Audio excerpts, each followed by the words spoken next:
Ayan po, magandang gabi po sa ating mga kababayan, lalo na sa mga Pilipino sa ibang bansa na patuloy na nagmamahal at lumalaban para sa bayan. Welcome to episode 3 ng Laban Kasama ang Sambayanan. Ngayong gabi, hindi tayo susunod sa mga mahigpit na format po, Usapang totoo lang, mula sa puso, para sa bayan. Kasama natin muli ang pinakamatapang na boses ng sambayanan, Dr. Lorraine Badoy. At sana po, mamaya po ay samahan po tayo nila Attorney Marlon Bosantog at si Jeffrey K. Eric Celis. Pero meron po rin tayong mga ibang panauhan na magjo-join rin po sa atin mula sa Japan po, pati po mula po yata sa New York po, So, kayo po, kung saang panig man kayo ng mundo, paki-comment po, paki-introduce ng self nyo at paki-mention kung saan po kayo ngayon, whether sa Pilipinas or sa abroad. At ngayon po ay Holy Week po ngayon, So most of you po nakauwi po sa inyong mga sariling lugar, either sa province nyo or sa own respective cities na po. So please mention po kung nakauwi na po kayo at hopefully po nakarating po kayo ng matiwasay at safe po sa inyong mga tahanan. Ayan po, So comment po rin kayo sa baba habang tumatakbo ang episode natin. Sasabayan namin kayo sa kwentuhan, tanong at pagpapantay. So bago po tayo tuluyang pumasok sa ating mga pag-uusapan, may isang balita po na sa tingin namin ay mahalagang pag-uusapan muna dahil ito mismo ang sumasalamin sa tibok ng damdamin ng sambayanan. But before I mention that, papasukin ko na po actually si Dr. Lorraine Badoy at si Mang Lynn Osawa. Magandang gabi po sa inyo, magagandang gabi. Magandang gabi, Angel. Magandang gabi sa lahat ng ating mga kababayan at lahat ng nakikinig all over the world. Po, maraming salamat. At ayan po, bago po tayo magtuloy sa ating diskusyon, ito muna po, fresh news po, dumating sa ating mga news feed kanina umaga. Ayan po, ipapakita po natin. I-remove ko muna po ito. Ayan. Suspense, Yan, okay. Bago po tayo tumuto, yan po, may isa pong balita na sa tingin namin ay mahalaga ito pag-usapan po, at napag-usapan na po yata kanina. Just in, among the 4 highest-ranking national government officials in the Philippines, only Vice President Sara Duterte received a majority approval rating from the Filipinos. 61% expressed trust in her, according to this latest Pulse Asia survey. In contrast, a majority, 54%, distrusts President Bongbong Marcos. 57% distrust House Speaker Martin Romualdez, and 41% remain ambivalent towards Senate President Escudero. So all in all, President Bongbong Marcos has plummeted to a negative 29% net trust rating, negative 29. Kanina po, akala ko 29%. Tapos yung negative 29 po pala siya. And Speaker Martin Romualdez fares even worse with a negative 43% net trust rating. So the survey was conducted. Grabe po, The survey was conducted between... Martin, you're such a loser! My God! The survey was conducted between March 23 to 29, over a month after VP Sara's impeachment by the House, and 12 days after President Rodrigo Roa Duterte was forcefully sent to the ICC in The Hague, Netherlands. Ano pong ibig sabihin nito at ano pong reaction dito ninyo, Sa comments po, pati, so I'll turn it over now to Yusef Lorraine at si Ma'am Ling. Ano pong reaction niyo po dito? Siling muna, siling kasi nakainom yan So, fired up. Oh, Ma'am Ling. Super happy, kasi nga kanina nag-comment, nag-share na ako, tsaka nag-post na rin ako sa FB account ko, sa social media account ko, na talagang thank you, Auntie Claire. Kasi kung hindi sa iyo, diba, hindi babagsak ng basta-basta bubulog sa pababa si PBBM nyo, diba? Yung mga kasyungaan nyo, talak ka ng talak, lagi mo sinasabi, the former president, ang dating pangulo. So ngayon, ano yung pangulo nyo? Sige na, Aber, di bagsak ang rating. Lagi mo ginagawa yung agency nyo. Diba? I think that the most that yung pinaka-responsible para dyan sa ganyang ratings ay yung mga tao mismo. Si Bongbong Marcos, si Martin Romualdez, napakaliwanag nung sinasabi ng taong bayan, Martin Bongbong. Kitang-kita na kasi naman 52% self-rated poverty. At saka yung pagnanakaw na harapan. Kahit nga yung hindi harapan, alam naman namin kung ano nangyayari dyan. Talagang you are really the worst president this country has ever had. And Martin Romualdez, you're the worst Speaker of the House that this country has ever had. This is the worst thing ever. Pinakasakit, ganid sa kapangyarihan. Nakakahiya kayo. Tapos ngayon, sigurado tayo mandaraya itong mga ito sa elections. Pero ngayon, there's really so much na pwede mo matutunan dito sa survey na ito. Ito yung sinasabi ng mga greatest minds, di ba? Sila Rosola, Hobbes, Machiavelli. Power is with the people.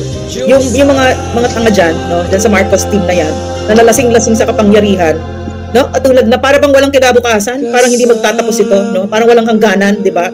Ang dami ninyong inape, ang dami ninyong sinaktan, ang dami ninyong buhay na sinira, at dami talagang buhay na pumangit dahil sa inyo, ng kakapal na mga mukha ninyo, hindi kayo nagsisilbi ng maayos sa Pilipino. Ngayon nakuha ninyo kung ano yung sinasabi nila ngayon. Kilalang kilala na nila talaga kayo, at saka in other words, kinukuha na nila yung kapangyarihan na yan. No, they're getting it back. Kinukuha na ng Pilipino kasi sa Pilipino nang galing yan, mga ape. Sobra silang nalasing kasi kitang-kita natin, no? Lahat sila, katulad kunyari ako, no? Kasi nasa receiving end ako nito eh. No, nasa receiving end ako ng pagmamarahas at saka yung pagkalasing sa kapangyarihan nitong mga idiots na ito. No? Nalaman ko recently na yung NBI daw may warrant of arrest na para sa akin. Anong ginawa ko? Nagnakaw ba ako ng bilyon katulad ng trilyon katulad ng ginawa ni Marcos at ni Tambaluslos? Meron ba akong gold na binenta na hindi ko ini-explain kahit na kanino? Ninakawan ko ba ang Pilipino ng PhilHealth at saka yung mga pension funds nila? Di ba? May ginawa ba akong ganon? Ang ginawa ko lang yung hindi ako nag-attend ng hearing, na ginawa naman akong invitations na dalawa. At saka itong kongreso na ito, itong mga baliw na ito, ulit-ulitin natin, wag ninyong iboboto yung mga yan. Yan sila, nakita naman natin kung sino yung mga yan, di ba? Mula nung na-detain ako the first time, tapos ngayon, in fact, ang narinig ko, yung detention ko ngayon, will be indefinite. So, may sinabi silang panahon, pero, ang totoo doon, pag nakuha nila ako, ay hindi na nila ako pakakawalan. Hindi naman itong Pilipinas, ginawang Afghanistan, ginawang Iraq, di ba? So, nakita mo, Marcos, Tambi, nakikita ng Pilipino yung kabastusan ninyo, pagmamarahas at pagmamalabis ninyo, pagwawarak ninyo sa constitutional rights ng bawat Pilipino, ordinaryong Pilipino. Nakita nila kung anong ginawa ninyo kay PRRD. No? So, yan yung resulta ngayon. Minus si Marcos? Minus 49. 49.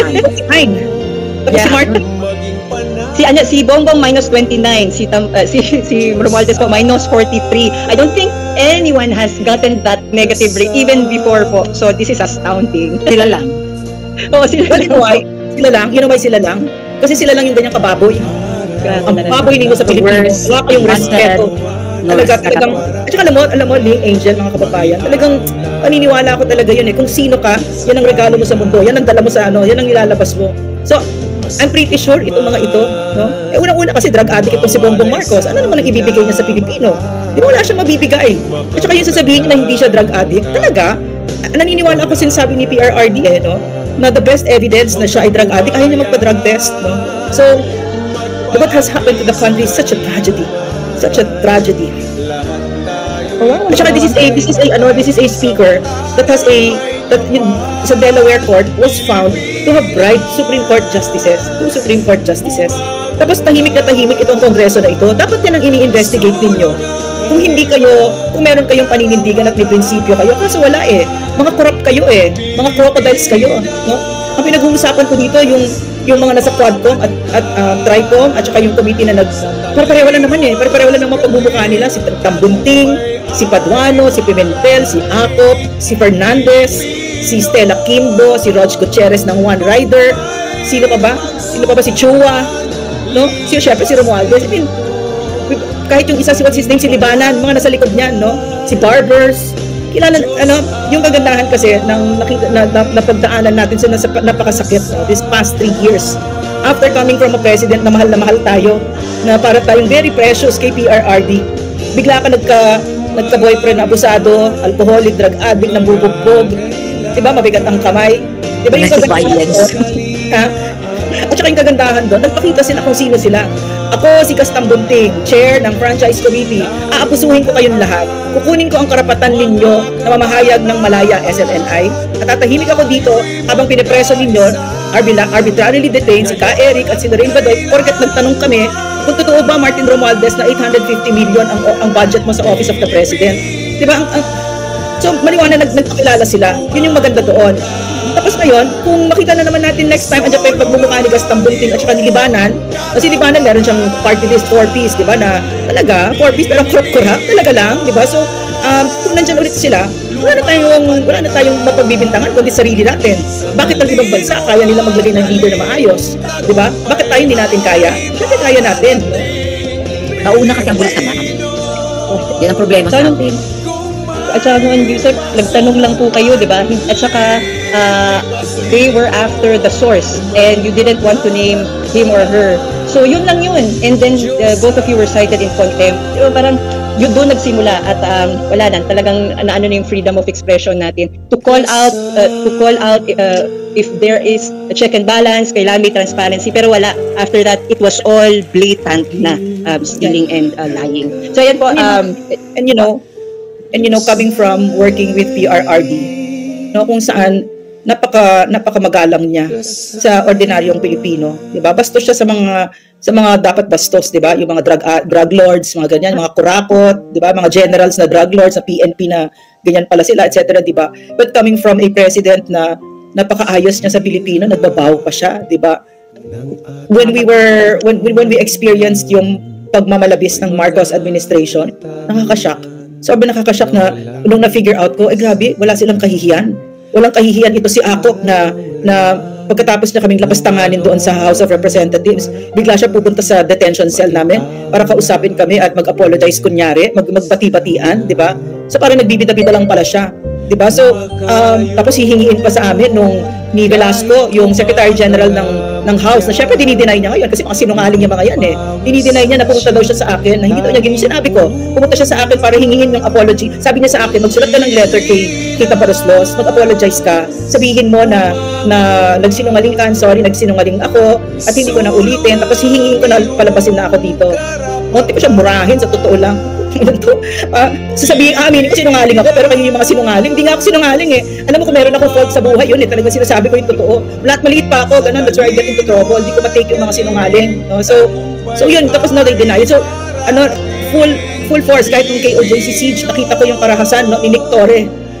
Sabi ko, grabe ito ba ito, parang NPA na, no? Parang mga NPA na ang, tapos yung hindi na tayo nire-rescue ng AFP, di ba? Kitang-kita, in fact, in front of them, tinanggalan ng karapatan si PRRD and inside a military camp, but they looked away, di ba? So, pwede pala yun, no, Angel, kasi kami ni Angel Ling, nagtrabaho kami kay PRRD eh. So, ibang-iba yung itsura ng gobyerno noon, nung si PRRD, at ibang-iba nung ito na, si Bokyo. Ang layo po talaga, we're very careful, we're talagang people first before anything else. And people first, grabe, miles apart. Grabe teamwork namin. Grabe Kasi kahit ako ma'am, ordinary citizen lang naman ako, hindi naman ako involved sa circle ninyo. Pero nakikita ko talaga yung kaibahan noon, ng pamamahala ng Tatay Digong, at sa pamamahala ngayon, talagang ang laki ng diferensya. Parang umikot siya ng 360 degrees kung gaano katino ang gobyerno noon at lagi inuuna ang taong bayan. Ngayon naman, kakaiba. Yun ang difference.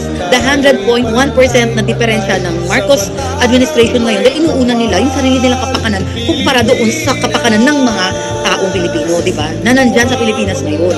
Yun ang kaibahan, even if wala kami sa Pilipinas, nandito kami sa ibang bansa, lalo na sa yung tinatawag natin na peace, di ba?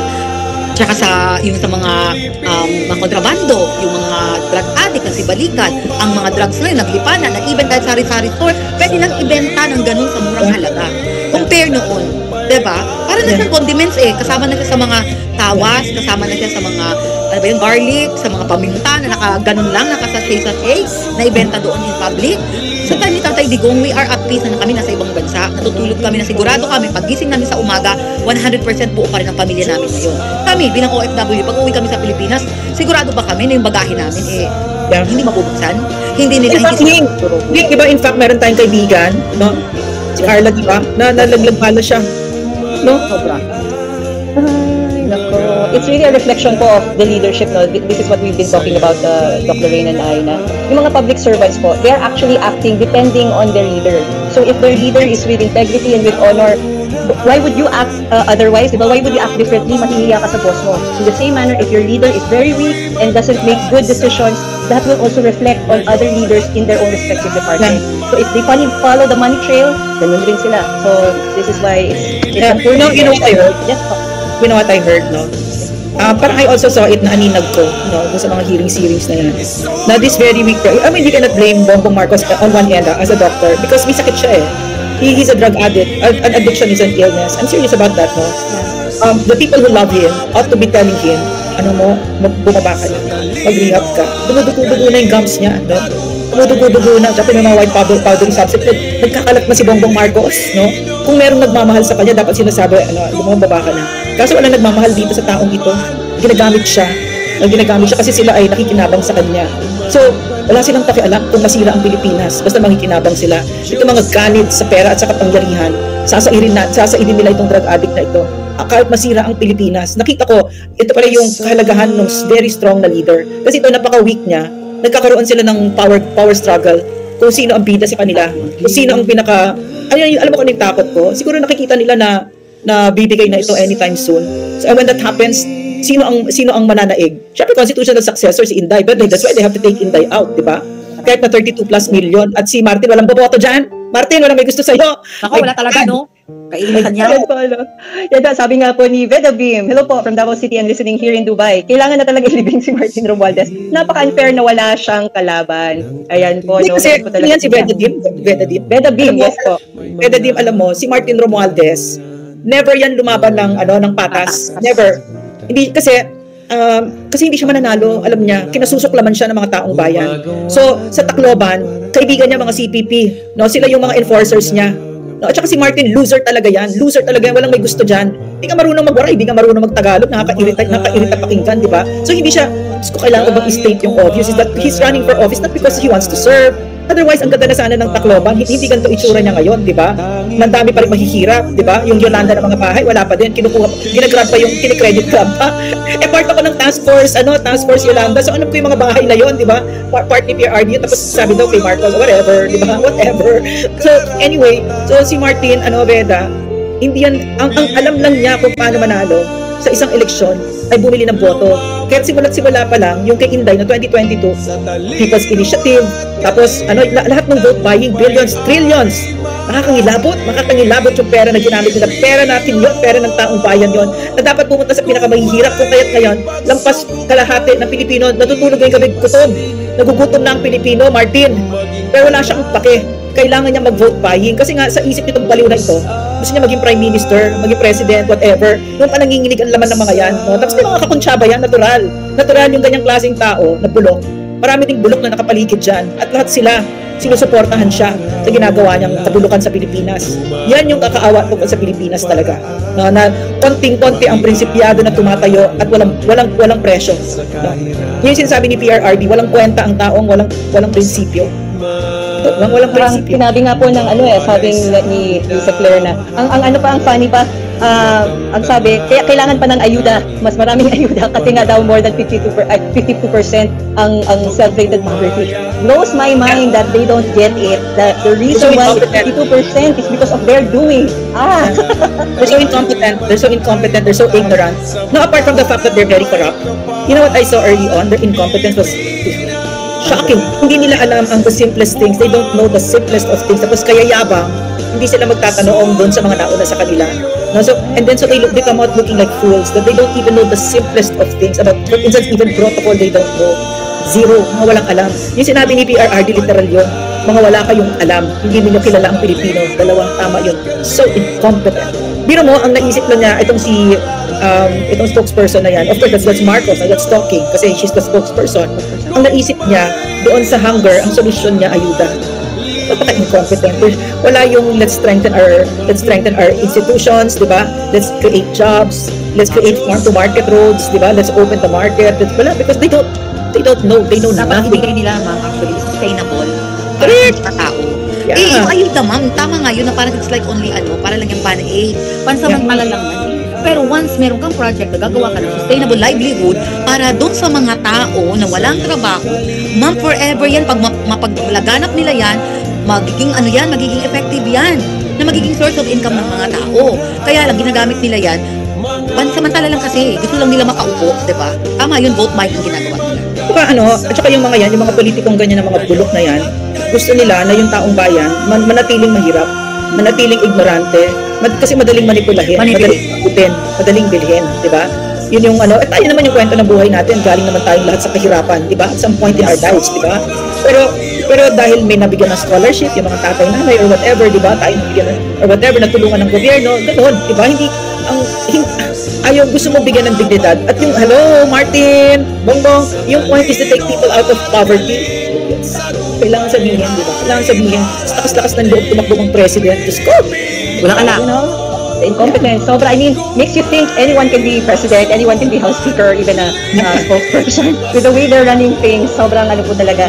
All they see is point A to point B. But if you are in that job, there's so much work to be done, but at the same time, teamwork as well. Pero wala, I mean, I'm giving them credit here. They have none of that. And nakakalungkot. And they are not even on the ground. They don't see people suffering. And even when people are screaming on the top of their lungs that this is what's happening, noise. Actually, the president said it's just noise. Can you imagine yung frustration? So, grabe po talaga. So, sabi pa ni Martin, 'di ba, na yung mga reports ng crime gawa-gawa lang sa social media, 'di ba? Out of touch po talaga. Not just out of touch, but incompetent. Denial lang talaga sila sa totoong nangyari. Walang pakialam. Ano yung link? Denial sila sa totoong nangyari. Kasi gusto nila bumangon sila.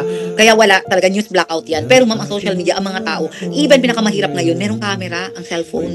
So they can document anything and everything na nangyayari dyan sa lugar nila. Ganun na ba talaga katangan-tangin nila sa Pilipino? No, nagkamali sila. Sila tuloy na isahan ng mga Pinoy. Yeah. And to think that, go ahead, Angel. Go ahead. And to think po, no, yung TRICOM, they're actually stifling nga yung mga ating mga vloggers, yung ating mga social media personalities who are pro Duterte. I don't know what they're thinking, but apart from what we know they're actually doing is to stifle their freedom of expression, to really call the government out. Pero wala, all the more they're frustrating us, all the more that we will want to speak out. Ang dami kaya natin, hindi lang sila. So, alam mo yun, mga ganun, si Marcos kasi, si Bongbong Marcos, talagang katulad siya ng tatay niya. Kasi ganyan din naman ang ginawa ng tatay niya, no, from the get-go. Unang-unang pinatahimik talaga ang media ni Ferdinand Marcos Sr., etc. Ganun din ginagawa ni Martin Romualdez, di ba? Alam na, it's an open secret that Martin Romualdez has so many people in media in his pocket, di ba? At nananakot pa. Di ba katulad ng ginawa niya sa SMNI, di ba?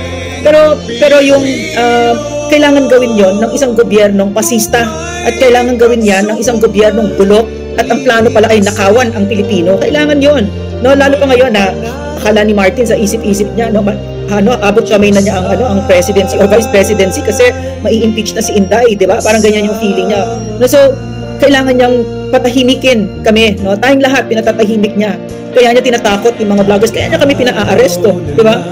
Tapos ito pa nalaman ko, no, na doon sa source ko, informant ko, na kaya kami pinapa-aresto ni Eric. No, kami ni Eric, pinapa-aresto kami. Kasama yata si Sas, diba? Pero specifically for me and Eric, because sabi nung kasi yung informant ko nasa BJMP siya. Tapos ang sinabi niya na one of those reasons kung bakit kami ni Eric ang pinapa-aresto para hindi kami makapagkampanya ng for EPANAW, no? Kasi nga CPP, NPA, NDF, diba kami, can you imagine a Congress with Eric in it? Baka himatayin sila araw-araw. At saka, grabe pagka dyan si Eric, sa totoo lang. Totoo, pati siya kasi attorney Bosangog, pero can you imagine Eric? Si Eric hindi tinigil yan, no? So, they know that, and they're afraid of Eric.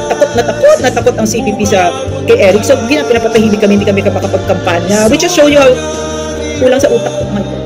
Hindi nila alam may social media. Hindi nila talaga. At billboard na kami, billboard. Ayan, papakita ko nga po maya-maya. Pero before that, just a reminder for everyone po, if you can recall, our president before, President Duterte po, warned us about not voting for front organizations that are under CPP, NPA, NDF. So allow me to play this video again for everyone to be reminded.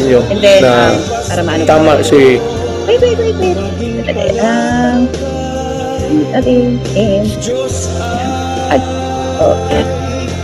Oops.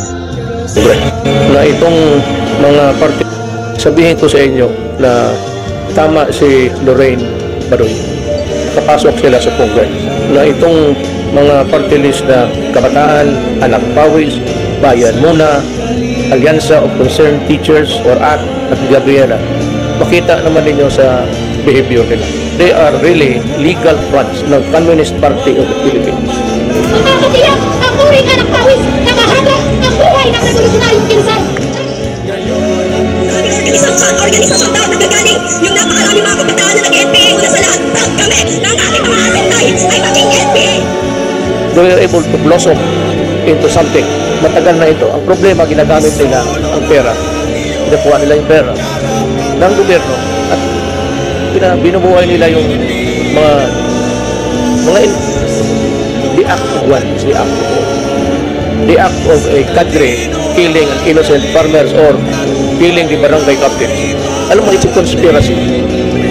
And in conspiracy, yung meron kang legal front, meron kang mga party list, ulitin ko, Kabataan, Anak Pawis, Bayan Muna, Alyansa of Christian Teachers Act, Al Gabriela, para hindi ninyo makalimutan, kapag huwag ninyong ibuto yan. Okay. Ayan. So mula yan kay former President Rodrigo Roa Duterte warning us that we should not vote these organizations back, and even their representatives in Congress and in Senate. So do research and alam na po natin kung sino po itong mga kandidatong ito. Pero at least alam na po natin yung mga organizations as well. Ayan po. Those were his pronouncements when he was President of the Republic of the Philippines. Yes, yan. Tama po. And sana pero Angel being mga kababayan, panahon ni PRRD yun. Anong ginawa ni Bongbong Marcos sa CPP? Pinalakas niya ngayon, pinalakas pa niya, di ba? Sobra. Si Martin Romualdez, di naman may pagkakaila yun. Kitang-kita naman yung kakamping-kakampi sila ngayon ng CPP, NPA, NDF, at dahil dyan, nakaka-recover sila. Not only that, ang dinig ko nag-promise daw si Martin Romualdez. Totoo ba yun, Martin? Nag-promise ka daw sa CPP party lists na 7 to 8 party list seats sa Congress at isang senador daw. Yan ang sabi. So, yung massive cheating, sigurado yan. Martin Romualdez yan eh. Hindi na yan lang naman ang alam niya. Pag sinabing elections kay Martin, ang ibig sabihin, nakamandaraya na ako. Ganun. Diba? Martin Romualdez, tsaka lahat nga ginawa niya eh. Diba? People's Initiative, pag-impeach kay VP, confidential funds, yung kay PRRD, di ba? Lahat gagawin niya para maging emperor siya, di ba? Nangyari, ano yung frustrated niya, Angel? Ano resulta? 43. Negative. Minus Pa, talaga. Nagulat ako, minus pala. My God, what a loser. Ayan po, no, and the lawlessness po talaga, it's scary po talaga. So, please po, no, sa mga nanonood sa atin, really put in the people that we really need to put there para po bumalik po ang order at peace dito sa ating bansa. So, ang daming nangyayari na hindi kailangan nangyayari, biglang lumaki ang utang natin, biglang na lipat ang lahat ng mga budget to certain agencies na hindi naman kailangan, at pati yung gold reserves po natin, no? Wala naman po tayong crisis. At hindi nga nagalaw yun ng mga gold reserves natin nung pandemic. And yet, diba po, ang talaga na, kawawa ang Pilipino po, So, ayan po. Alam mo, Angel? Ako sa isang banda kawawa ang Pilipino, pero sa isang banda hindi ako naniniwalang kawawa ang Pilipino. No, marunong tayong lumaban, marunong tayong matuto. Kasi, hindi naman nangyari yan sa in a vacuum, di ba? May naglagay sa kanila dyan. Si Martin Romualdez was able to do all this, and Bongbong Marcos was able to do all this outrageously egregious, beyond the pale things to the Filipino people, because there were people who helped him, no? For instance, his NBI, no? Really went to arrest, di ba? So, and what's his name? Judge Jimenez, what's his name?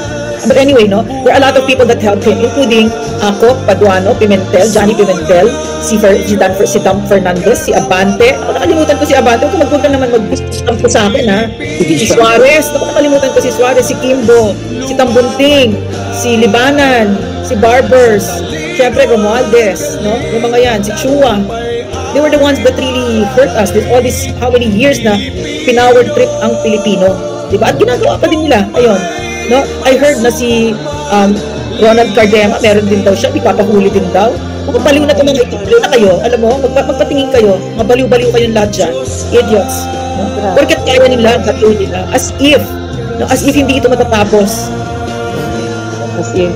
Then po, ulit kay Beda din po, sinasabihan ko na po mga pamilya at kaibigan ko na dapat split kami sa boto ng mga party list para mas maraming makapasok na pro Duterte. Sinatigize po nila, kailangan mabawasan ang mga buwaya sa HOR. Angel, yes po. Sabihin ako ha, kasi yung tatay ko kasi di ba naging kongresista siya ng Cotabato City, no, so mahal na mahal ko mga taga Cotabato, talaga pinilahan nila si Bongbong Marcos sa hindi na tuloy nagpunta si Bongbong, nakakapot siya, no, ganyan ang mga taga Cotabato, yun ang Mindanao, di ba? So anyway, yung tatay ko, no, ibang-iba yung kongreso noon, ibang-iba, hindi, never ko ma-imagine na maging ganyan. Diyan ako nag-report, and one of those reasons is because of the CPP, NPA, NDF inside it. Of course, mga kurakot din yung mga magnanakaw na yan, di ba? At saka yung family, political dynasties, etc., di ba? Sobrang naging bulok ang kongreso. Pero isang malaking factor ang CPP. Talagang pag umupo ka dyan ng isang araw, maririnig ko lang mga bunganga ng mga yan. Kasi talagang ang goal nila is to waste government time and resources para pag mapabagsak ang gobyerno. So, yung kongreso ngayon, it's the worst. Nakakahiya. No? So, ngayon binibigyan tayo ng napakagandang pagkakataon. Reset. No? Huwag nyo nang iboto. Yan, si Acop, si Paduano, Pimentel, si Johnny Pimentel, si Fernandez, si Dan Fernandez, si Abante, si Suarez, si Kimbo, si Chua. Dapat may listahan tayo, ulit-ulitin natin si Tambunting, si Libanan, tsaka yung 4-piece wag bill. Iboto nyo lang Epanaw, number 18, yun na yan. Diba? Kasi isang party list lang pwede nyo iboto. Tsaka tama naman yung sinabi mo, ito 30 align. Correct, that's right. No? Vote straight nga po. PDP team +2 and Ipanaw Sambayanan party list tayo. Let's put Dr. Rain and Ka Eric sa Congress para may laban sa CPP, NPA, NDF.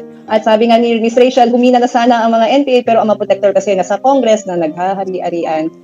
Pagtulungan natin sana baguhin ang Pilipinas nating mahal with these new leaders endorsed by FPRRD. Sa lahat po nag-comment po, maraming salamat. Di-greet ko po kayo mamaya-maya lamang bago tayo magtapos sa ating programa.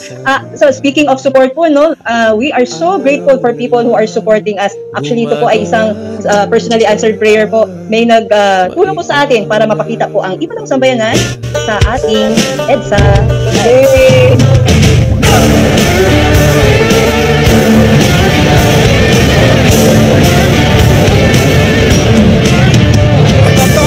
Ang sinsulong at walang takot sa sa lindong iyakin mo sa tinatandaan. Ngayon lang tayo namulat na maiayang dahil ang mga kasinungalingan. Ayan. So maraming salamat po to our dear sponsor po, no, na binigay po to sa atin na wala tayong binayaran, talagang all-out support lang po ang binigay niya. So thank you so much to the supporter. Yes po. Can I say something about Epanaw? Kasi pare-pareho kami dyan sa Epanaw, pare-pareho tayo dyan sa Epanaw, di ba? Kasi kasama ko sa Epanaw, yung dalawan ko. Gusto natin bumalik yung prinsipyado na campaigning, no? Gusto natin we want to be the change that we want to see, di ba? So, ang sinabi ni Martin Romualdez sa akin noon, nasa opisina niya ako, the entry fee to Congress is $500 million. In other words, hindi ka pwede maging kongresista kung wala kang 500 million na So sabi ko, Martin, pwede ba yun? Kasi pwede mo bumalik sa dati. Kasi tatay ko, hindi niya ginawa yan eh. Sabi niya, hindi na, nandiyan na yan eh. So, nakakagalit yung pagka-elitista at saka yung pagkakura. Diba? Kasi, ang ibig sabihin, pagka gumastos ka ng ganyan, no? Ang ibig sabihin nun, hindi ka nandyan para magsilbi. Nandyan ka para kumita. Nandyan ka para magnakaw sa Pilipino. Diba? So, kayo may kasalanan kung iboto nyo pa yan si Acop, si Paduano, si Pimentel, si Fernandez, si Abante, si Suarez, si Kimbo, si Libanan. Alam mo, yung mga nag-sign ng impeachment, Angel, the next episode natin, pakita natin kung sino yung mga nag-sign ng impeachment na yan. Yan yung huwag na natin iboto. Kahit na sabihin mo, kunyari, no, si Libanan, Leyte, di ba, Samar. Hindi naman ako taga-Samar, pero sabihin ko sa mga taga-Samar, anong ambag nyo yan? Kasi hindi naman tayo magkakahiwalay, iisa lang tayo, lahat tayo dito, Pilipino. No? Ang nambaboy sa amin, sa Kongreso, si Pimentel, for instance, si Paduano, si Acop, hindi naman ako taga-district nila, di ba? Pero sinaktan nila ang Pilipino. Kasi kunyari, no, si Suarez, di ba? Diyos ko, di ba? So, si Kimbo, nagsasasayaw pa ito nung dinetain kami illegally. Tapos siya pa nagsabi na indefinite, no? Ang arrogante, no? Ang arrogante na hindi nila nakuha kung ano yung tama kapag ikaw kongresista. Nakita ko sa tatay ko, dapat unang-una, mapagkumbaba ka. Tsaka pangalawa, dapat ang Pilipino ang pinagsisilbihan mo, katulad ng ginawa ni PRRD. Ganon. Sinabi ni PRRD, sa atin, Angel, paulit-ulit, Ling, narinig mo, paulit-ulit. Hindi kayo special, mga trabahante lang tayo sa gobyerno. So Martin, Bongbong, hindi kayo special. Mga pasweldo namin kayo, magsilbi kayo. Tsaka once they lose the position, once they lose the power, once they lose the money and all, wala, they lose everything. And that's why they're buying friendship, they're buying power, they're buying all these people. But at the end of the day, they're loners, they're losers too talaga. So, you know why? Because they have nothing. They're nothing. Tama talaga si Jose. Without the position, without the resources, you're nothing. Because their internal lives are empty. These are some of the most broken people that I have ever met. They're empty. They're sorry excuses for human beings. And all they can do is hurt other people because they are wounded themselves. Diba? Wounded people wound. So, ayusin mo muna yung kaya nga sinasabi sa Pilipino, ang iboto nyo based on character, integrity, diba? Track record, diba? Huwag kayo bumoto ng drug addict, walang ibibigay na tama yan sa atin. Ayan po, at mga kababayan po natin, they're sharing the same sentiments po, ano? At sabi nga na ni Julian's World, lahat ng pumirma sa impeachment ni VP, sana kilala na natin by now at what natin pabalik yung House of Rocks. Yeah. So next Yeah. week po, yan po ang ating, yes, next week, kasi pagbibigyan po natin yung Good Friday natin. So next Monday po, ay ito na po ang pag-uusapan namin. Ililikom na namin lahat ng pangalan ng bumoto for the impeachment of VP para po makita natin sa ating mga lugar at sa mga party list na kailangan hindi natin iboto ngayong halalan. Ayan po, ano. Speaking of halalan, iba naman pong pag-usapan natin, Yusek, kung narinig nyo na po ito, ano. Ito po ay ang ating, ang EU daw po, babasahin ko. Let's see if I can actually read it. Let me see. So ito po yung European Union was invited by the government to oversee and monitor our voting, our election this coming May. So, ayan po, no, another foreign entity actually do the job for us. So, we never really asked for it. But anyway, what do you think of this, Ma'am Ling and Doc Lorraine? Hi. Ako kasi, nung nakita ko kanina yan, dalawa lang yan, diba? It's either makakatulong sila na mapalabas ang dayaan sa eleksyon or sila yung tutulong doon sa other way around, sa kabila, no? Na sila yung tutulong para doon sa Mandaya. Ganun lang yan eh. Dahil unang-una, ang mga tao, especially kami, na mga OFW na online absentee voting kami, hindi namin alam how to read the encryption, how to read the sinasabi nilang JSON format. So, anong alam namin dyan? Diba? At saka, anong ginagawa nila dyan? Wala naman silang pakialam sa Pilipinas ng EU, diba? Philippines is Philippines. Meron tayong sarili nating konstitusyon.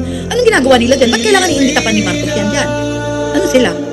Diba? I mean, parang para sa atin, wala na ba talaga tayong kalayaan para sa sarili nating bayan na tayo mismo ang tatayo para sa sarili nating batas? Bakit kailangan pa natin ng ibang foreign entity para sa election na yan na kung tutusin, hindi natin sila kailangan? Nagpapakita lang talaga ang gobyerno natin ngayon kung gaano sila kung gaano sila kahina. Nakakahiya. I think that same with Link. I think that aside from that, the big problem kasi for a lot of Filipinos na naririnig ko, tinitingnan ko yung response nila, it all boils down to trust. It's a government that they don't trust. So the mere fact that it was the Philippine government that invited the European Union, yun ang problema nila. No, kasi tingin ko kunyari, it was with a leader that they really trusted. Siguro makikita nila yung kagandahan, di ba? Na may supposedly independent observer, etc., di ba? Kasi we all go back to that survey eh. It's a survey that says the Filipino people do not trust this government. Diba? So yun yung problema kasi tingin ko kung si PRRD yan. Si PRRD eh. Diba, Angel? Ding, amazing. Umabot pa siya ng 99% sa Mindanao.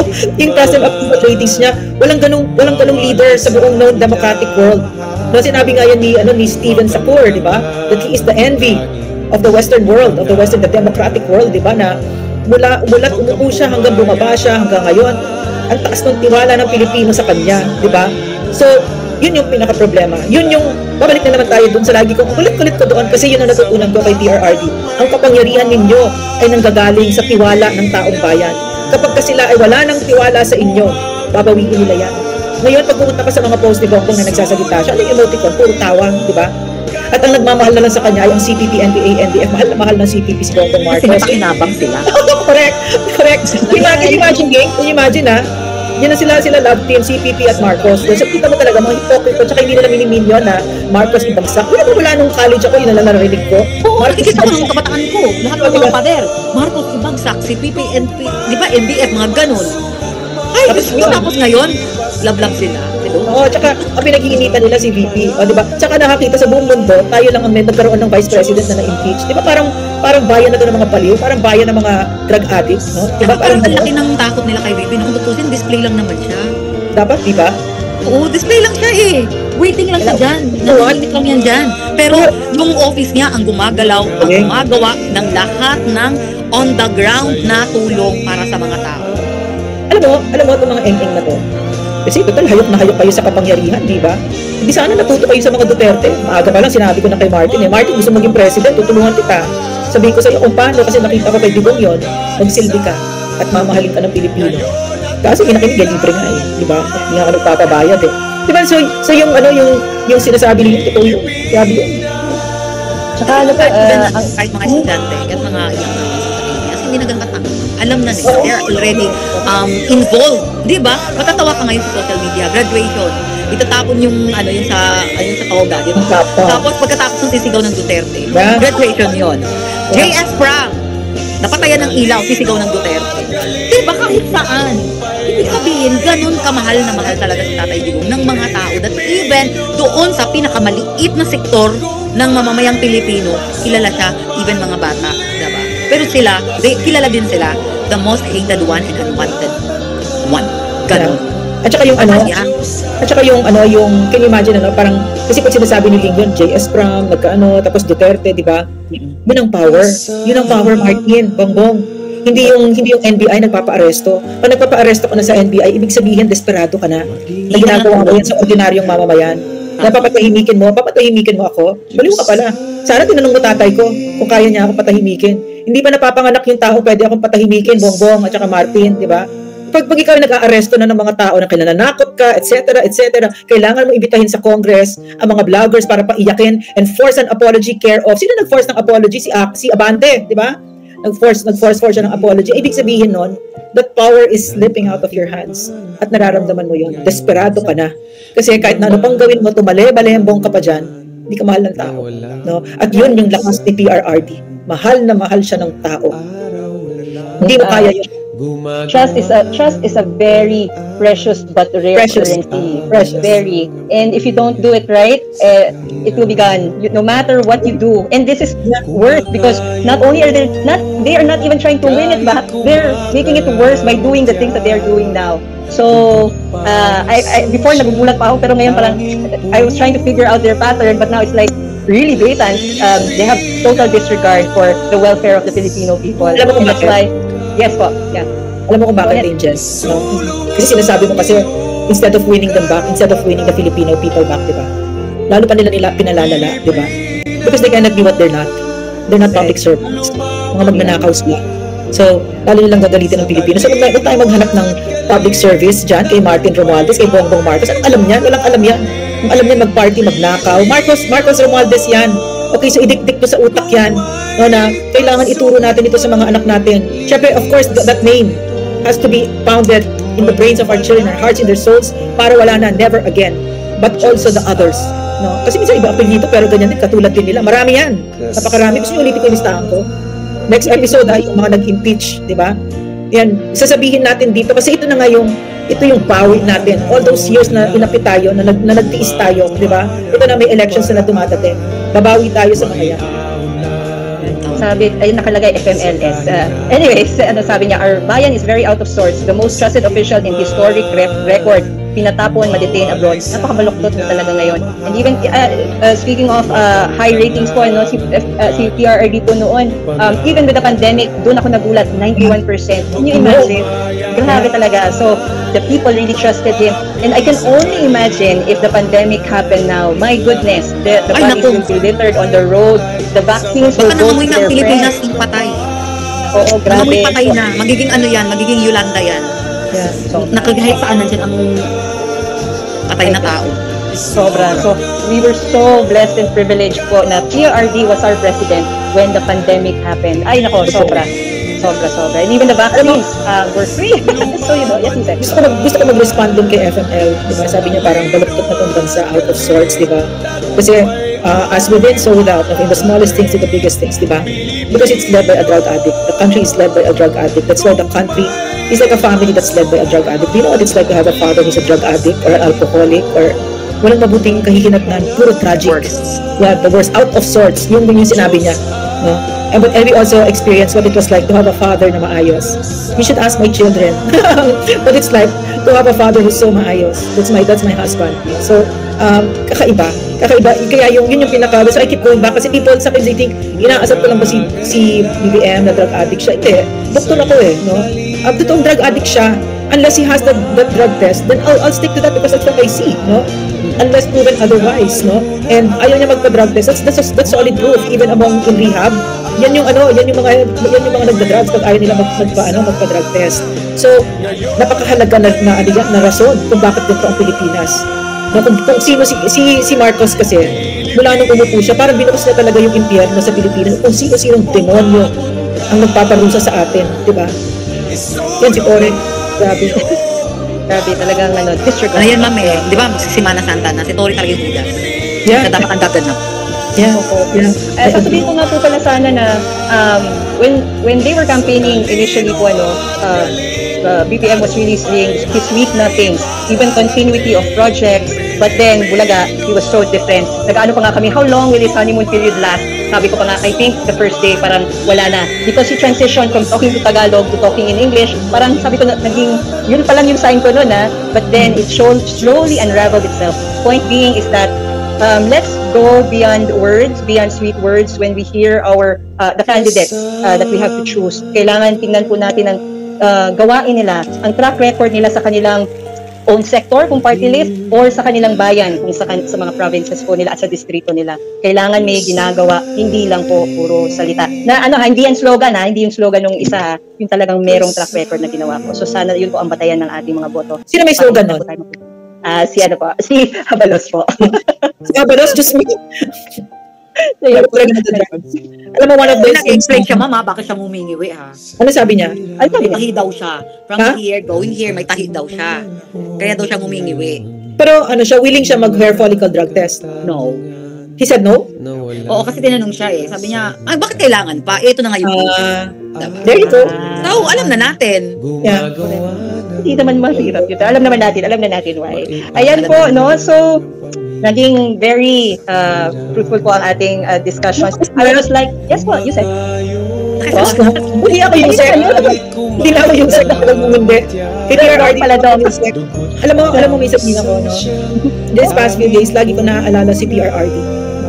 Napakahusay talaga niya. At saka yung last time na magkasama kami sa Hong Kong, pero yun yung naalala ko na sinabi niya, Lorraine, hanggang sa kahuli-hulihan, kininga. Para sa Pilipinas, ibibigay ko. Biro mo? No? So, gano'n naman si PRRD, no? So, napakaswerte natin na naranasan natin yun. I think in all my life, no, parang there are very few men who have really affected me the way PRRD has. That's why. And those who are in the opposition po, they really don't get why people love PRRD to the core, tinatawagan koon natin, because it's really personal. He really changed the way we live, the way our lifestyles are. Every time before when I ride my Grab, yung mga sinasabi ng mga drivers noon, pag tumatawag sa daughters nila, sinasabi, anak, ingat ka ha. Ngayon, nung kapanahunan po ni PRD, ang sinasabi, anak, mag-enjoy ka ha, uwi ka lang, sabihan mo lang ako para sunduin kita. Yung mga ganun po, yung mga personal experiences nag-change. Even mga drug addicts po, sila mismo, may mga own testimonies na dahil natakot sila sa mga pronouncements ni PRD na ichuchuki sila. Alam na po natin hyperbolic, pero even then, that's very effective. Nag-change po ang buhay nila at pinapasalamatan pa nila si PRRD. Kaya naging personal po. Bawat isa po sa mga supporters ni PRRD may sariling kwento na mismo si PRRD may contribution. Kaya po talaga ay personal po ito sa amin at willing kami ibigay ang buhay rin namin para sa kanya dahil po pinago po niya ang buhay. So, ayun, tapos, yung kabaliktaran niyan, si Marcos, magtanong ka ngayon sa Pilipino kung anong dusa ang pinagdadaanan nating lahat. Ako na mismo ikwento ko pa sa inyo, di ba? And this is why negative 20-something ka, Marcos. At bakit ikaw, Martin Romualdez, despite, kulang na lang magka-tumbling-tumbling ka dyan at kumain ng apoy at kumain ng bubog, di ba? Pero wala, hindi kayo mahal ng Pilipino, minus 43, nakaya. Pero hindi nahihiya yung mga yan. Ang signal sa kanila niyan, di ba pag normal ka na tao, ang signal niya, oh my God, nakaya, kailangan mag-isip na, kailangan magsilbi na tayo. Hindi, ang ibig sabihin niyan, magnakaw pa tayo ng mas marami. Ang ibig sabihin niyan, sa elections, kailangan mas marami tayong tatakutin pa. Kailangan mas malala yung pag-cheat natin, pagdaya natin sa elections. Yan ang signal sa mga hayop na yan. At huwag niyo kakalimutan to mga kababayan ko. Kasi lahat may hangganan. Sinabi ni PRRD yan, lahat may hangganan. At makikinig ako kay PRRD kasi hindi siya tanga. Napakahusay na. Yung pagkatao niya, kilala din siya ni Ling. Yung pagkatao niya, ganap na pagkatao. Diyan hindi ako nagkamali na ibigay ko yung buhay ko sa kanya. At ulitin. Okay, go ahead, Ling, go ahead. Ako na nakatira ako na outside of the Philippines, proud na proud kami nung panahon ni Tatay Digong. We are very proud to be called Filipino. Proud na proud kami. Sinasabihan pa kami na pwede bang pahiram ng presidente niyo. Di ba? Ang saya-saya. Iba yung pakiramdam namin ngayon. Ayaw na namin sabihin Filipino kami. Gusto namin, iba na lang kung hindi lang kami naririnig na nagtatagalog, salita ng lingwahe. Ang sarap talaga i-deny na hindi kami Filipino. Kasi nga, hindi kami proud ngayon bilang Pilipino sa nangyayari mismo sa loob ng bansa natin. At hindi tikom ang bibig ng mga tao na hindi nila alam kung ano ang nangyayari. Because this is already global na alam ng mga tao. Kaya nga, di ba, talagang tinumog ang bibig ng mga supporters all over the world. Nagkakilala ang mga supporter ni Tatay Digong. Tama talaga sila, di ba? Pinagkaisa nila ang lahat ng mga tao. So, Thank you. it means talaga na, no, they are not really empowered. They are not really intelligent enough na pag-isahin ang mga Pilipino na ganun sa ganung paraan sa gusto nila, diba? It's the other way around ang nangyayari. So it's really in the orchestration of God. So I believe na ang nangyayari ngayon, talagang ano to sa Panginoon, ma'am. Talagang ito ay talagang ganap na naaayon, biblical, na ipapahayag kung sino ang matinong leader at sino yung hindi at ikahihiya ng bawat Pilipino. Kaya tama yung sinabi mo, na sinabi ni Tatay Digong na lahat ng ito ay may hangganan. Dahil nga, tama, lahat tayo ay may panahon para sa tamang panahon at kung ano man ang meron tayo. Diba? So it's time na siguro panahon ngayon na para iiyak tayo dahil sa sama ng loob, pero nga sige, nasabi nga nila sa sayings, diba? There's always sunshine after the rain. So let's hope for the best. Tapos ano pa, alam niyo ba nangyayari sa The Hague ngayon? Kwento nila sa akin, grabe ang tourism doon ngayon. Yung mga hotels doon, punong-puno, yung flights, yung ano. At saka kung nag-uusap tayo dito, minakabantay kay PRRD doon. Diba? Ang ganda ng ano, ang ganda nung nakita natin na, kasi yung mga kamag-anak ko, may mga kamag-anak ako na ayaw nila si PRRD nung una.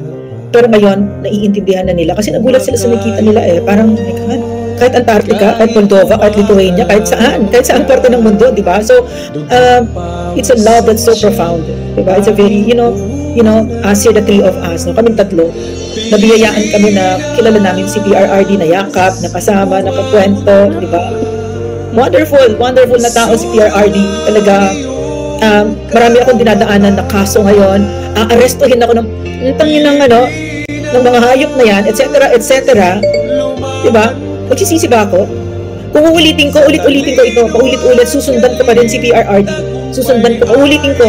Magsisilbi pa rin ako ng bayan kasama siya. Dadaanan din namin lahat ito. Diba? Napakagaling na tao si PRRD. The only one. Only one talaga. Grabe, tatay po talaga sa atin. Good combination of, yun yung sabi nga ko, na natapang at malasakit. Tough, pero compassionate. Yung tinatawag niya ang mga taong sa likod ng kwarto, no, at the back of the room, and literal ko naman na translation, he goes past the crowd for those who clamor for him, yung mga politicians, ganyan. He doesn't even mind them. He goes to the back of the room, talks to the janitor, talks to the waiter, waitresses, cooks behind the walls, who makes things happen. Yun rin yung part na parang why people love him so much, because even these people who are not being recognized by VIPs, by other people, siya lang nakikita, he sees them. I see you talaga yung sinasabi sa kanila, nakikita kita. Kaya napaka-special ni PRD na para sa ating lahat, and that is something this earth, I mean, we'll never be able to. Also, no? Yes, bakit niya ginagawa yun? Kasi alam niya yung dinadaanan ng mahihirap. Alam niya yung pag mahirap ka, invisible ka. Diba? So, may isa ako maliit na kwento. Nandun kami sa Fort Bonifacio Officers Clubhouse. Kasi maraming beses kasama ko si PRRD, diba? President siya nun. Tapos, forget parang anong event nun. Tapos, palabas na siya. Tapos, punong-puno ng mga ambassadors, mga generals, mga cabinet officials, etc. Diba? Picture, ganyan. Alam mo, meron siyang nakita isa may banyo, cleaning ladies. Dumiretso siya doon, pumunta siya doon, dumiretso siya. He swam through the crowd. And then kinuha niya yung camera, tapos nagpa-picture siya. Tapos yun, kasi alam niya kung ano yung ibig sabihin ng mahirap. Pag ikaw ay mahirap na tao, invisible ka. People will look past you as if hindi ka nakikita. Wala kang masakit maging mahirap. So alam ni PRRD, kita niya ang ganda-ganda ng paghawak niya ng kapangyarihan niya, na pinuntahan niya, pinigyan niya yung kapangyarihan na yun doon sa disempowered para they would feel empowered, di ba? Yun yung mahal, kung bakit mahal na mahal ko ang taong ito. Maraming beses nakita ko yan na kahit walang camera, alam niya yung bigat ng kapangyarihan na hawak niya at binibigay niya doon sa pinakamahirap, doon sa pinakamalungkot, doon sa pinakawalang-wala sa buhay. Hindi niya ginamit yung kapangyarihan na yun, Martin, Bongbong, para magnakaw sa Pilipino. Hindi niya ginamit yung kapangyarihan na yun, Martin, Bongbong, para mag-aresto ng mga nag-criticize sa gobyerno, no? Hindi niya ginamit niya pinagbuhatan ng kamay at tinanggalan ng constitutional right to free expression, no? napakahusay ng president na ito, and you will never be like him. You will never. Not even if you live for 1,000,000 years. You really are sorry excuses for human beings. You're empty, you're vacuous, you're fractured. And not only that, no, before we end, in addition, apart from being compassionate, he's brilliant. Really brilliant. Brilliant. Sobra. I mean, it's one thing to be compassionate, but really, like, the forefront of his agenda is really care for the people. If the programs that he approves are sustainable and are really for the people. Kung hindi, ibibito niya yung mga certain acts if it doesn't serve the Filipino people. And even in the global stage, at the end of the day, marami nang nangyari. If you hurt my people, I will hurt you. And he really delivers, you know. At grabe, no, doon ko first nakita na he can actually threat countries like that. If you hurt my people, I'll hurt you back, diba? Yeah. And they give. So that's why the OFWs really love him because he really cares. Ayan po. At dyan po tayo nagtatapos sa ating programa. Bago po ko po ihingan ng closing remarks ang ating two resource persons po, no. Medyo marami-rami na po ang nag-comment dito sa ating So hindi Basahin po mo. kayo. Opo. At pangalanan kasi po, one by one po natin. Si Alan Perez, si Ann Mendoza, si Beda Bim po, na ano natin kanina, si Mayo Ocho, Cecilia Sinawinan, si Julian's World, si Rachel Cañete, si Juan Mata, si Mama D, si Olivia Evala Rosa, si June Ano sinasabi Jamayo. nila, Angel? Ano Sige sinasabi? po, medyo marami rin. Sige po. Si Ann Mendoza po, Doc, bumata ka ng 10 years sa hair mo. Sabi niya. Oh, diba? Tabo na eh. Ayan. Lahat tayo short hair actually. Gusto na siya ngayon. sabi ni Ma. Paano, sino nagsabi niya? Sino nagsabi niya? Ayan, show ko. Ayan. Ann Mendoza. Come, I will kiss you, Ann. I love you. No, my BFF. Hindi na si Angel at si Link. Ikaw na, Ann. Ayan, may special place ka na sa puso ni Dr. Rain, Miss Ann. Si Mayo Ocho kanina po sabi niya si Auntie Claire ang isang dahilan kaya bumaba survey ni PDM. Hindi, teka muna, hindi. Sabihin ako dyan, ha? Kasi nasa communications ako ni PRRD. Malaking bagay na yung president namin, napakadali naman talagang katrabaho si PRR. Napakadaling paakyatin yung survey niya. Di ba? Kasi napakagandang produkto. Di ba kahit na ipopost pa niya? Di ba, Angel? Parang, pero yung presidential communications nung panahon ni PRRD, ay ibang-iba dito sa ngayon, hindi ko alam kung ano ito. Parang ano siya, parang sari-sari store. Parang, ano ito? Parang mga yan. Di ba? Parang ano yan? Parang hindi nila alam yung mandato nila. Parang shocking. Gano'n, di ba? So, in other words, no, si Claire, itong si Claire, what's her name? Claire what? Castro. Claire Castro. I pity her. I really pity her. I don't watch her often. I cannot watch her. Because mahirap na produkto si Bongbong Marcos. Mahirap. Mahirap siya ibenta kahit na siguro si Jesus Christ ang magbenta sa kanya. Walang bibili kasi talagang bulok na produkto, di ba?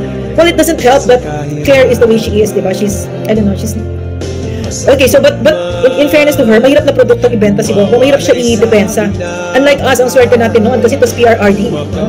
Parang, kasi ang trabaho talaga, PCO, makinig kayo ha, ito yung trabaho ng PCO. Ang trabaho, mandato, is to bring the programs of the president down to the ground, all the way to grassroots level, and also the executive branch. You put it all together. No, hindi yung trabaho mag-photoshop ni Lisa Marcos, di ba? At saka hindi kayo private PR firm ng First Lady, di ba? Yung pinakamagandang First Lady in the whole world. Natuyok na.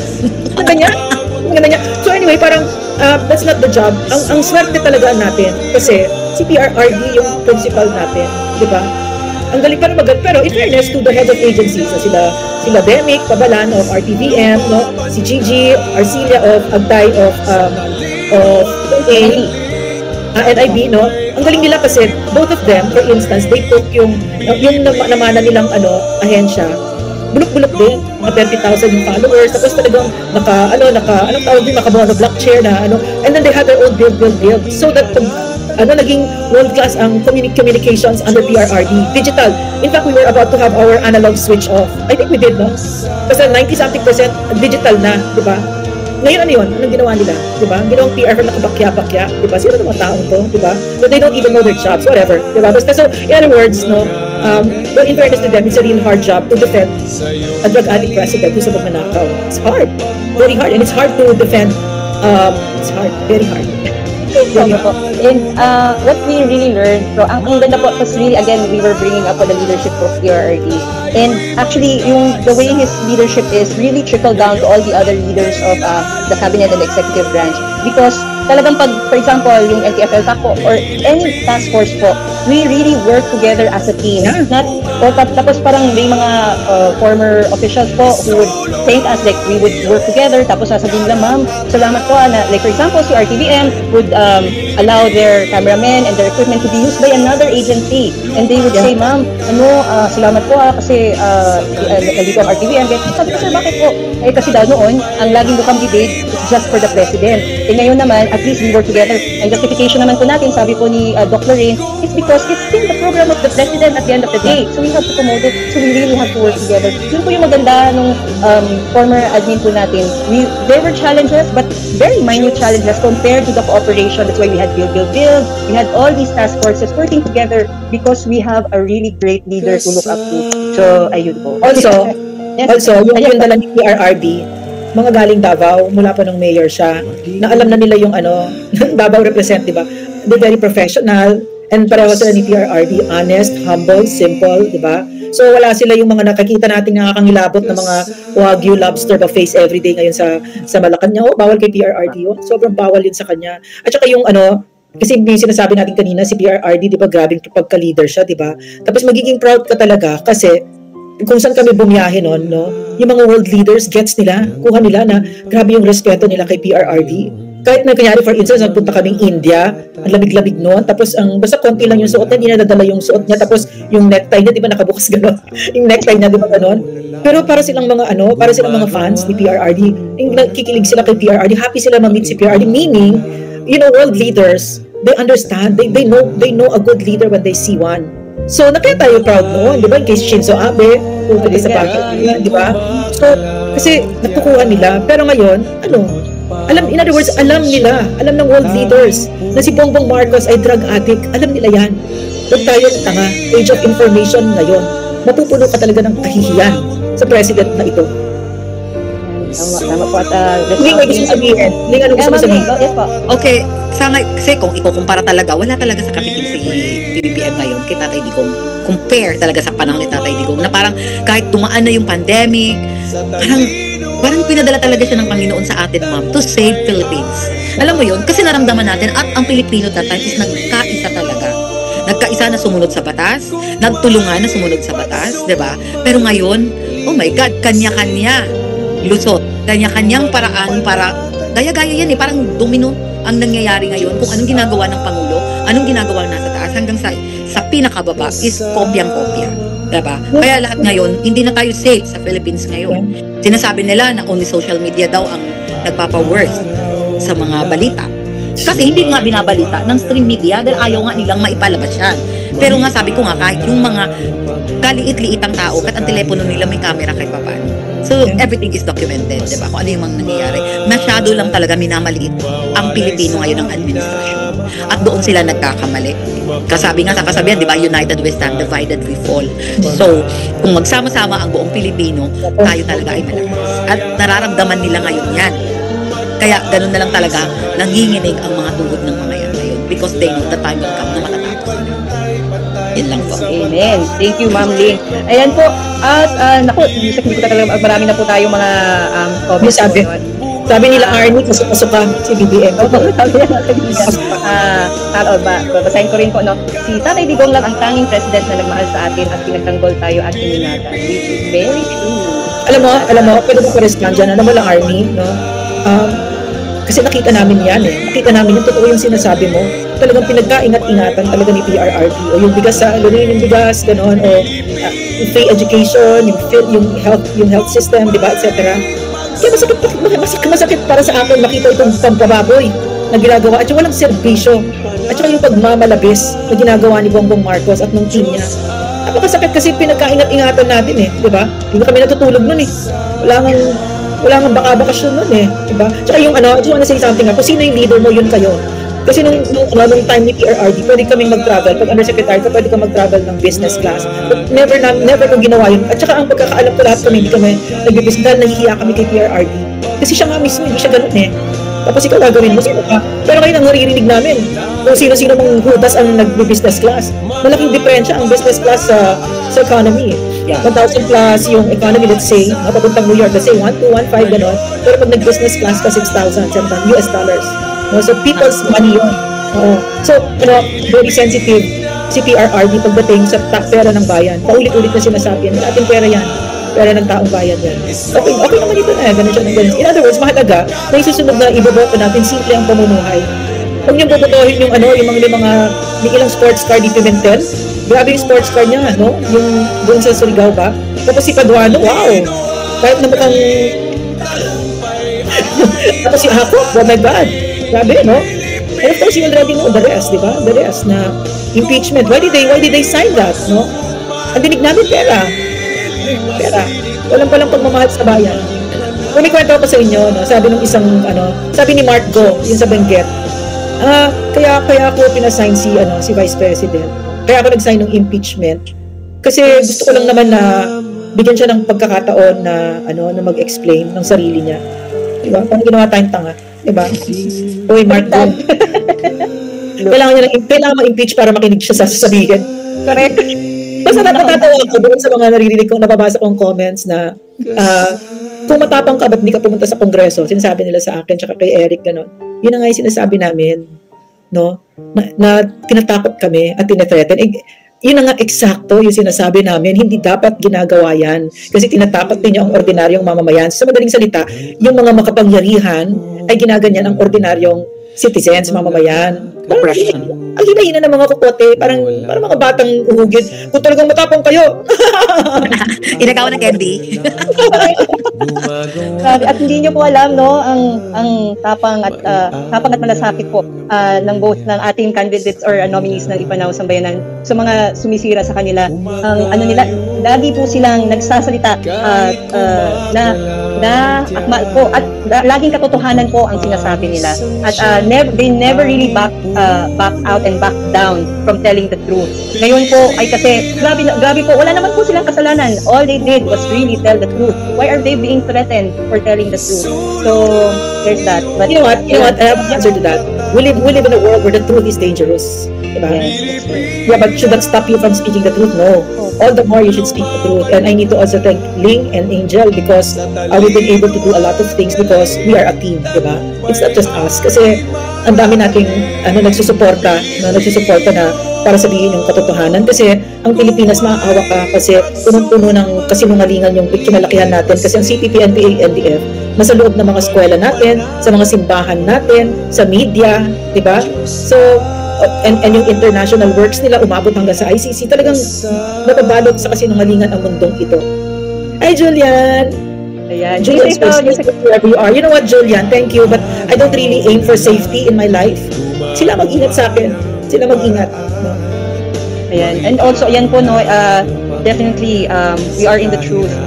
When we know that truth is in our core, we really should not be afraid. Kailangan po silang matakot. May hangganan po yan. Tayo naman ay pinoprotektahan ng ating Panginoon, and really, when we are in the right, nothing can go wrong. Imagine, I don't even know who Julian is, di ba? And yet he's wishing me well, di ba? So, swerte ko naman, di ba? In other words, what we have is each other. What we have is each other. That's a lot kasi ang dami natin. And wherever I go, I really feel protected and defended and guided and supported and even loved. So, I count myself as one of the luckiest persons on earth. Talaga, I really mean that. And thank you to all our supporters po. I will post one last from Annalisa. Pero maraming salamat po sa lahat ng sumubaybay. Meron nga pong troll account kanina tinanggal ko sabi? wala. BBM is the best. Yung the best siya the best siya mag-promote of the pain. Yun, tama siya. The best siya mag-workout. Kaya nga ganyan yung trusted approval ratings niya. The best siya sa kawalang pagka-inutin. Yun. The best among the worst. Yeah, the best among the best. Sabi nga po ni Annalisa Puri, yung 6 na taon na tinayo ni PRD ang Pilipinas amidst the crisis, COVID-19, war against drugs and criminality, is build projects in one snap, nag-crumble ng sabay at sabay dinasnap. Totoo po yan, Miss Annalisa. Ayan po, no? And ayan na po, last na po tayo before we actually have our closing messages. Sa mga babiyahe po, katulad po ni, nahanap ko po yung kanya, ayan, si Victoria Pastudio. So, sa lahat ng babiyahe po, ingat po tayo and enjoy yourselves. Alam mo, there's a community, talagang the community that PRRD built really talagang one of a kind. Sama-sama po talaga tayo. Ngayon, yung nakakatawa, yung CPP, nagsisinungaling, sabi nila, tuwing pupunta daw tayo doon at nanggugulo tayo sa mga yung maraming comments, ano daw, matatalo daw si PRRD. Ibig sabihin nun, natatakot na sila kasi na hindi nila akalain ganito yung pagmamahal. So Victoria, we'll see you. We'll see you in The Hague, okay? Yeah, see you there. When proud of PRRD. Ayan po, maraming salamat sa ating mga tagapagsubaybay. Sa mga nag-subscribe na po ng Laban Kasama ang Sambayanan dito sa YouTube, maraming salamat. Everyday we see the views po. Tumataas at lumalaki po yung number natin at we're so grateful that you're watching with us, and maybe after sa replay po, pinapanood niyo po kami. Maraming salamat po sa lahat po na nag-comment. Thank you. So, sa Good Friday po ay magpapahinga muna po tayo, but on Monday, we will be talking about yung topic nga po na sinabi ni Dr. Rain regarding those candidates po, those congressmen and women who voted for the impeachment of VP. Malalaman po natin yan ngayong Lunes. At ayan po. So, I would like to get our final message from Ma'am Ling and then, of course, from Dr. Rain. Ma'am Ling, take it away. Yes, salamat. Maraming salamat po. At this is my second time here. At thank you so much. Thank you, Ling. Maraming salamat talaga, At alam mo daw, sabi ko kanina, hindi ako ready. Pero syempre, dahil mahal kita. At of course, mahal ko ang Sambayanan. Ipanaw, number 18. Huwag po natin kalimutan sa balota. Iboto po natin. At lahat po ng ini-endorse ni Tatay Digong. Doon po tayo sa Duterte 10. At hanap na lang po kayo ng plus 2 sa gusto ninyo. At syempre, may kalayaan po tayo mamili sa dalawa. At sa lahat po ng nanonood ngayon at sa manonood pa sa replay, maraming salamat po at sama-sama po tayo ulit sa susunod po na episode next week. At magmuni-muni po tayo itong weekend na to dahil sa ito ay Semana Santa para sa atin bilang Kristiyano, at sana magkaroon na talaga tayo ng tamang kalayaan sa Pilipinas. Yun na lang po ang wini-wish ko, at good luck po sa ating lahat at maraming salamat. Good night, everyone. Thank you, Lynn. Dr. Rain, your final message po. Ako, maraming salamat, Ling, Angel, at sa aking mga kababayan, lalo na yung mga nag-comment. Thank you so much. Yung mga nangyayari kasi ngayon sa atin, hindi natin pwedeng intindihin sa mababang antas. Kailangan mas mataas yung antas ng pag-iintindi natin para makita natin na marami siyang regalo, marami siyang ibinibigay na kagandahan din. Katulad, for instance, yung nakakapanindig ba na hibo yung pagkakaisa natin ngayon. Kasi nga katulad sa Antarctica, meron pa ganun, di ba? Moldova, Lithuania, and the one that united us is our love for PRRD. No? And that is how I have known him. He really puts people together at dumadating ang isang halalan na kung saan ay maniningil tayo. No? Maniningil tayo dito sa mga may atraso sa atin. No? So, ulitin ko na naman yung mga pangalan nila. Ulitin ko. Si Ako, si Paduano, si Pimentel, si Dan Fernandez, si Abante, si Suarez, si Kimbo, si Chua, who else? Marami. Basta we'll complete it next time. Mga Ortega ng La Union, huwag niyo bobotohin yan. Mga Romualdez, nakita na natin, no? Nakita na natin yung pang-aabuso nila. Huwag na natin silang iboto. Huwag na natin sila, meron tayong, ang kapangyarihan ay nasa kamay natin, at huwag natin isipin na kawawa tayo. Habang binababoy tayo, manood tayo. Tingnan natin, no? Ganyan ka pala. Okay. Diba? May 12 magkita tayo. Ganun, sabihin mo. Okay? So, para yung sinabi ni PRRD, no, na nanggaling lang sa galit niya, I am not a Filipino for nothing. Huwag kang pumaya, magpaapi sa Ipanaw Sambayanan Party List, tumitindig para sa karapatan ng mga katutubo, maralita at bawat Pilipinong nangangailangan ng kalinga at pag-asa. Ipanaw Sambayanan Party List, ang pinakamatapang na boses ng mga Pilipino. Sama-sama para sa pag-asa ng bayan. Simulan natin ang bagong bukas. Number 18 sa balota. Ipanaw Sambayanan Party List.